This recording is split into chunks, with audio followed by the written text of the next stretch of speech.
Туку што вратена на листата Подобни, една од советодавачките за мултимилионскиот компјутер за секое дете од кое не се офајди образованието, туку нечии джебови. Со очекувано потребната редовна хипокризија се конфронтира со идејата за дигитална едукација, која веројатно според односот на поголемиот брат кон себе, наоѓа начин, додуша небулозна, да ја стави во паралела со оној на нацистите кон неподобните автори. Па да ги запалиме најдобро, како во времето на Хитлер, една купа да направиме во центарот на Скопје и да имаме едно ритуално палење на учебниците, бидејќи тоа го правеле тоталитарни режими.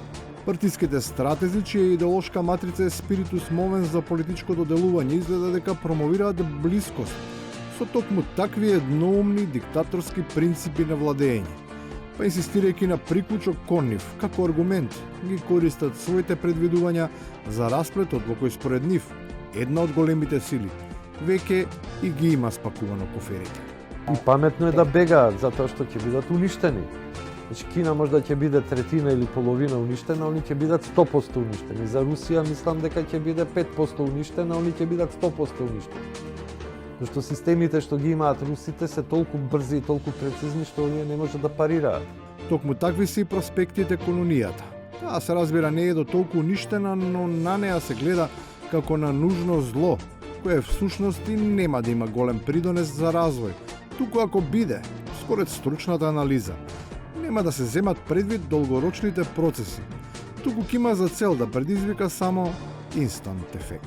Јасно ни е дека и сега не ни е реална варијанта. Нема да ни се случи брзо.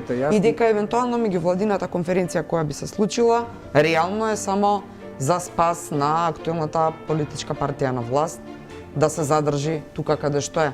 А таа власта воопшто не ни погледнува натаму, туку затворено ужива во сопствениот бабл, без никаква волја да стане звезда на европското знаме. Оптоварена единствено со потребата да стане малска светка, несвесна дека таа констелација никогаш ниту била проблем, а уште помалку решение, туку само обична, безпредметна фама. Ја живеам во Скопје повеќе години, скопско крило сум, какво сум сега. Не е важно дали живееш во село или во град, и тоа нема никакво влијание за начинот на однесување. Тоа особено важи кога в лице им се подсмеваш на сите кои не можат ниту да стасаат до дадената привилегија. Бунтувајќи се дека и по неа, чувствуваш обесправеност и тоа во споредба со оние кои молат за било што, а не за право да бираат. Мислам дека се целосно дискриминирани претеници, затоа што ние немаме право на избор. Граѓаните се во предност затоа што имат право на избор. Гледам дека има тука и Pfizer, има веројатно следните ден веќе има и друга вакцина, AstraZeneca.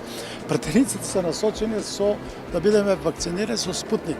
И на крајот, граѓаните навистина ќе имаат право да бираат. Уште малку и вакцини, ама и на избори.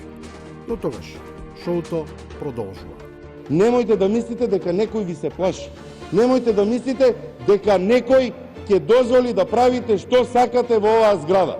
Возвратно, немој ти да мислиш дека ја некому се плашам. Имам... Ви одземам збор, благоварам. Ајде. Ама зашто? Благодарам.